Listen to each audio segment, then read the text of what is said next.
सूरतुन नस्र, नस्र दरअसल मदद को कहते हैं। मदद के बारे में अहले सुन्नत का नज़रिया ये है, हकीकी मददगार अल्लाह ही है। अल्लाह के अलावा कोई मदद नहीं कर सकता जब तक कि अल्लाह किसी को ताकत ना दे दे। अल्लाह जब ताकत दे दे और फिर बंदा कहे कि ये मदद नहीं कर सकता, तो फिर वो बंदा जाहिल कहलाता है। हर चीज़ का खालिक व मालिक अल्लाह है।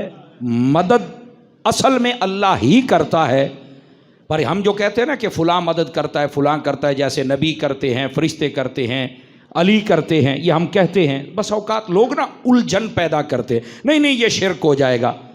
मैंने कहा फ़र्क ये है कि जब आप किसी को मददगार कह रहे हैं, क्या खुदा समझ के कह रहे हैं? कहा जी नहीं। तो मैंने कहा फिर शिरक काहे का? हम मदद तो बहुत, जब मकान बनाते हैं तो तब भी हम दोस्तों से कहते हैं यारों को 5-7 लाख रुपया दे, थोड़ी जा आसरा करा। ये आसरा केशा है, मदद ही है ना, और क्या है। बेटे बेटियों की शादी रख लेते हैं तो फिर भी कहते हैं यार को 5-7 लाख रुपया थोड़े जा को 4-1 महीने कढ़ा। ये क्या है बताइए मुझे? मदद ही है ना जी। तो यहाँ लेना जायज़ है? नहीं समझ आ रही ना, यहाँ लेना जायज़ है?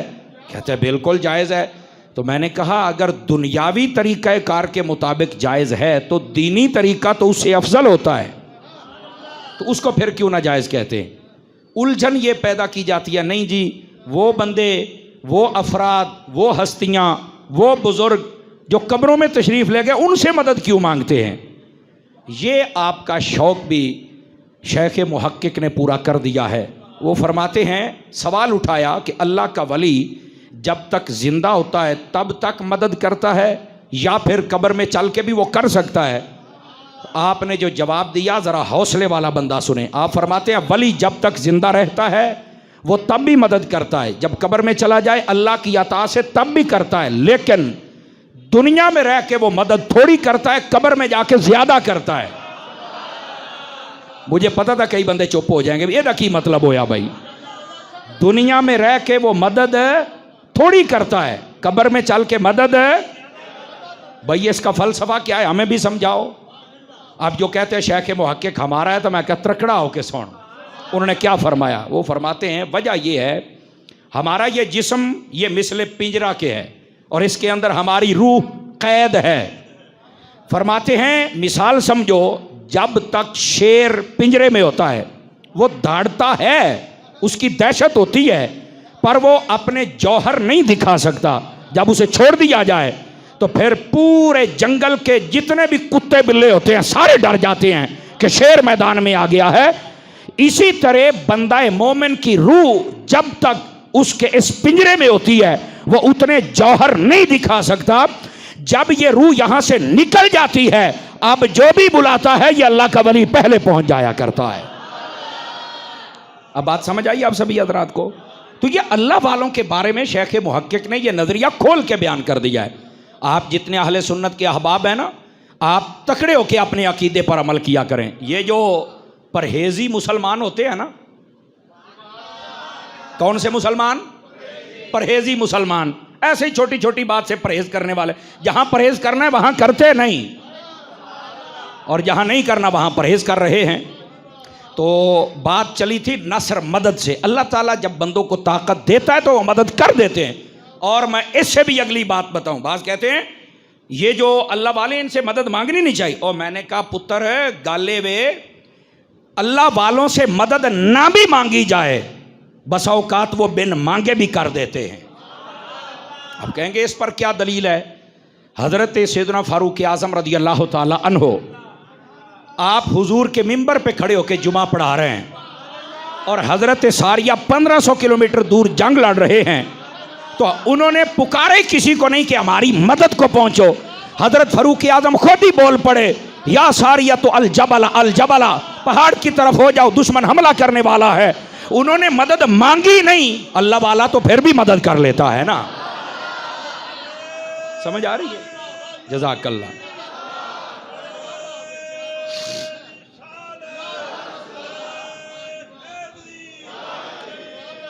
जज़ाकल्लाह। तो समझ आ रही है मेरी बात की? तो ये नज़रिया कुरान और हदीस में है, ऐसी कोई बात नहीं। तो फिर वही यही सवाल हो जाता है, वो तो तब जिंदा थे तब मदद कर ली। मैं क्या जिंदियां दी मदद तब मन तेनू कबर वाली भी मनवा मांगा, जिंदा दी तो मान ले अगे फिर टोर नहीं जी। जो मर जाए वो तो फायदा देता ही नहीं। मैंने कहा कमाल है, फायदा भी नहीं देता। नहलाते भी हो, कफन भी जनाब 5,000 का पहनाते हो, खुशबू भी लगाते हो, फूल भी डालते हो, मोढ़ियां ते भी चैंदे हो, खैर ते है ही भाई, फायदा ही नहीं देता तो आग लगा। लेकिन मैं यहां एक हदीस सुना देता हूं ना, पता चले फायदा है कि नहीं है। फरमाया जो बंदा किसी बंदा मोमिन का जनाजा पढ़े अल्लाह 1 किरात सवाब देता है, और जो उसे दफन करके फिर वापस जाए 2 किरात का सवाब। फरमाया किरात क्या है? फरमाया ओहद पहाड़ के बराबर। अब बंदा फौत हो गया, हमने सिर्फ जनाजा पढ़ा या दफन किया, इतना सवाब मिल गया। अगर मुर्दा फायदा देता ही नहीं तो फिर जनाजा पढ़ने पर सवाब क्यों? चलो अभी भी नहीं समझ आई, थोड़ा सा बात और खोल लेते हैं। मेरे नबी ने फरमाया जब तुम मैयत की चारपाई उठाते हो तो फरमाया पता कैसे उठानी होती है? कोशिश करें 4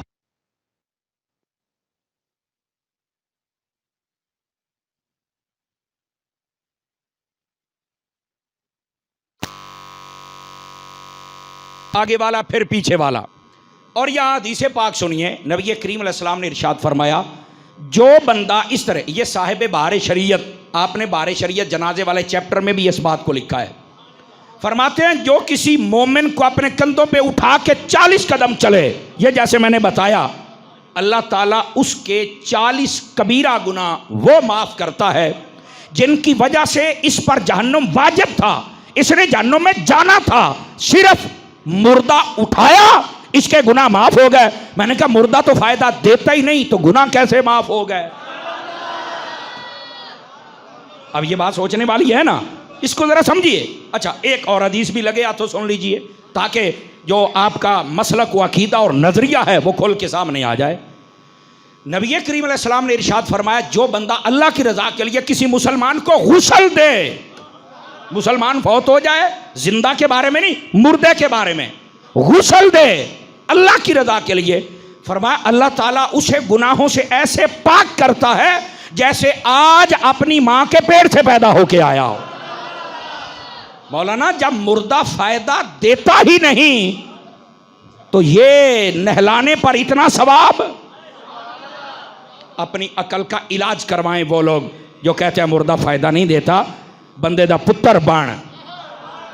वो जो नहीं फरमा रहे आप हजरात, बंदे दा पुत्र बन। तेनू असल ये नहीं पता भी हकायक क्या है। असल बात यह है उसने सिर्फ अपनी जगह को बदला है। पहले वो ज़मीन के ऊपर था, अब ज़मीन के अंदर चला गया है। उसके जिस्म ने जगह बदली है, रह गई रूह, तो रूह को अल्लाह इजाज़त देता है।